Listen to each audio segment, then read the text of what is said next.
Good morning and thanks for tuning in. I am Janelle Best with the Howell Area Chamber of Commerce, and we are joined today by Amy Johnston. Welcome, Amy. Hello. Thanks for joining us today.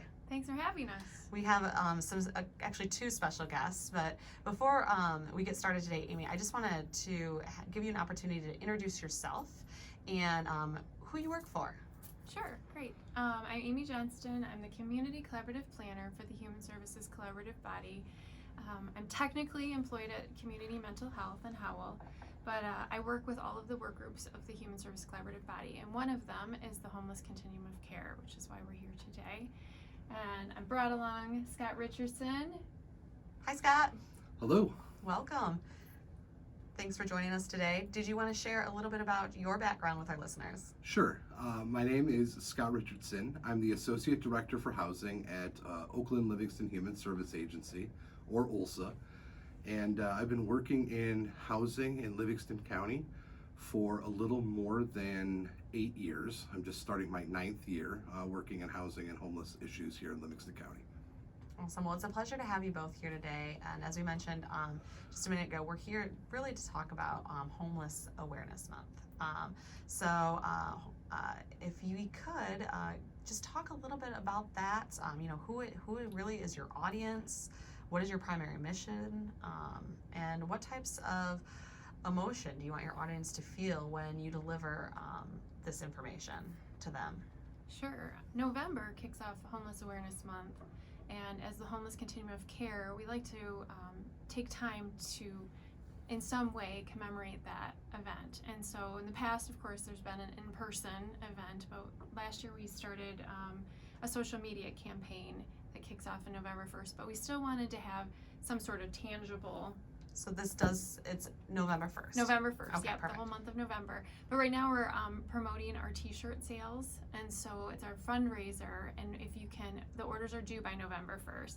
So the goal is to sell our t-shirts, and then we're gonna wear them on our Community Action Day, which is November 17th. Okay, and this is for anybody in Livingston County? Anyone in Livingston County, yep. So Okay. we're trying to help people understand that homelessness happens here, and sell the t-shirts. So the t-shirts the funds raised will go to purchasing gas gift cards for the Homeless Continuum of Care partners who serve clients. So last year we raised almost $1,000, and this year with First National Bank's matching funds, we hope to double that and buy even more gas gift cards. That's fantastic. That's exciting. So that kind of kicks off, you said, what was the date of that event? November 1st, but t-shirts have to be purchased by November 1st. So if you want a t-shirt, Okay. you got to do it now. And where could somebody go about? So we have a link on our website, and so the Homeless Continuum of Care, which is on the Human Services Collaborative Body website, and it's a little complicated, or you can go to the Facebook page, which is Homeless CCC on Facebook. You can find us there. But Social Good Promotions is the company that we work with, who has the online store for us. But the reason we're doing all of this is to raise awareness about homelessness, and that it truly does happen here in Livingston County. And I don't know, Scott, if you want to talk a little bit about the data. Sure. So on any given night in Livingston County, there are roughly 111 people that can experience homelessness. On any given night? On any given night, there could be around 111 people experiencing homelessness in Livingston County. That number comes from what we call a PIT count, but it's a point in time count. And that happens on the last Wednesday of January. And that is where homeless service providers actually go out into the community and look for people that are living in unsheltered conditions, as well as those that are living in sheltered conditions, such as through hotel vouchers or through any of our other partner agencies. So that 111 number is a good representation of how many people may experience homelessness in Livingston County. And I do want to point out that homelessness is defined for the point in time as a very narrow definition. So that does not count people that are sleeping on couches in others' homes, or staying with family because of economic reasons, or staying with a friend. Those are literally people who are either in a program or sleeping on the streets. So when we start talking about housing and security and what leads to homelessness, that doubled up population is a really important part for us to connect with, because one of the best ways to combat homelessness within the community is to prevent homelessness. So we want to, with this Homeless Awareness Month, the biggest thing that we want to do is explain to people that there are citizens in our community that experience this. And that is the important thing. So. Absolutely. Now, you shared a little bit about the statistics, and that is actually really shocking. I had no idea, and the definition there. Now, can you talk a little bit about the Connection Youth Service Shelters and how that's kind of broken out? Sure. So we have many partners that are part of the Homeless Continuum of Care. So the Connection Youth Services is one of them, which is part of the Livingston Family Center. And last year they sheltered 23 youth, and they provided services for 89 youth, which includes like case management. And I can tell you La Casa last year served 116 individuals, which included 41 children and 75 adults. And then in schools, a lot of people don't know this, but the Education Project, or the McKinney-Vento, also served 195 homeless students. And so we just really want to raise awareness of what that looks like in our community, and what we can do about that.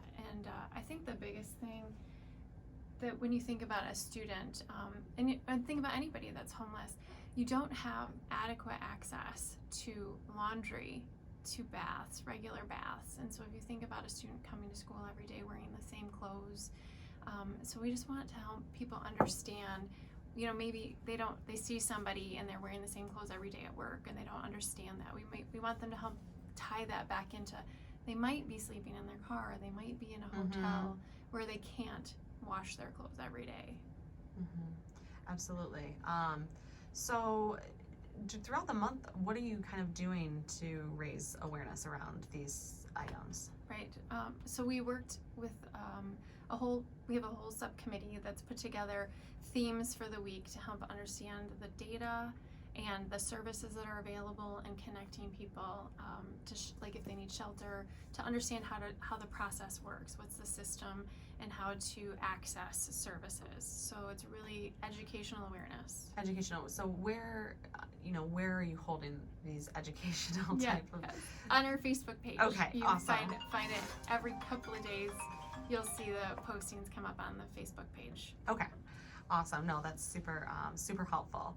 So and that will go on all month long? All month, yes. Okay, and now are these kind of live presentations? Are they virtual, recorded? Are they just content pieces? A little of everything. All. Okay. All of that, yes. All right, I just want to make sure we know what we're looking for when we're trying to keep a pulse on this. We have a cute little logo that'll come out. You'll see on November 1st, it'll come out. And our theme this year is Home is Essential. Housing is a basic need, and we really think home is essential states it all. So you'll see the logo come out, and that'll be what's on our t-shirts. Awesome.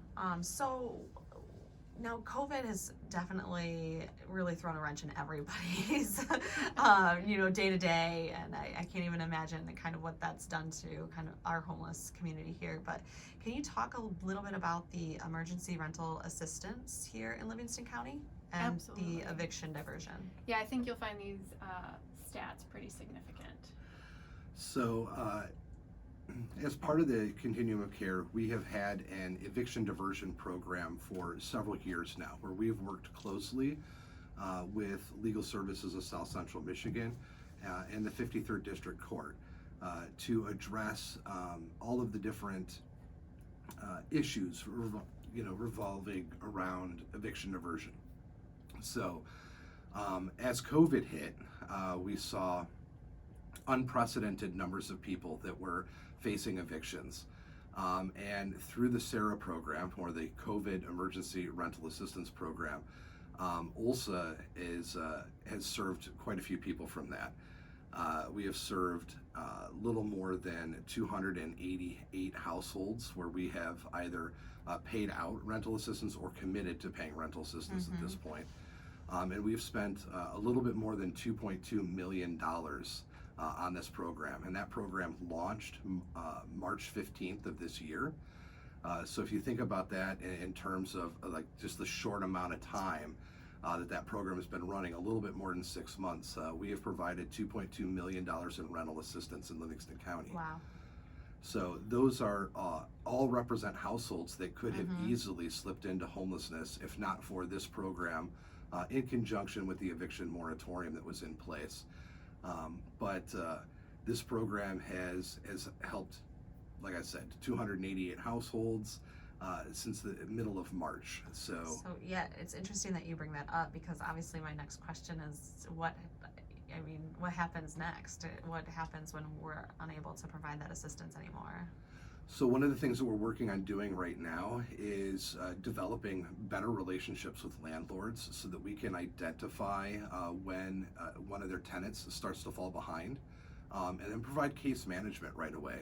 Because while we may not be able to increase that household's income like immediately, we may be able to offer suggestions on other ways to reduce their monthly budget in terms of expenses, so that they have a greater percentage that they can pay towards rent. So it's really about that case management piece and working with the households long term. So whether that be looking for partnerships with food banks or referrals for job type of searches, Michigan Works, other sorts of health care in some cases. The COVID-19 pandemic has resulted in an unprecedented number of people that have mental health symptoms and start to struggle with mental health. So making sure that household has all the resources it needs to be as successful as possible. Fantastic. That's great. I'm really excited to hear that there are some proactive steps in place to help these individuals when that does run out. But what a great program, and kudos to you and your team and everybody that's been a part of this to make sure that you're getting those funds out there and supporting those that really need it. So what can our listeners, what can we do about this, and how can we help? Sure, there are a few things you can do. Of course, for Homeless Awareness Month, we would love for you to go out and purchase your t-shirt and help us, spread the message that home is essential. It's one of our basic needs, and all the money raised will go right back into our partner agencies. We have an awesome partner in the Community Catalyst, who's doing great work on bringing attainable housing to our community, so supporting their efforts. And its United Way campaign is in full swing, so any support of that would be great.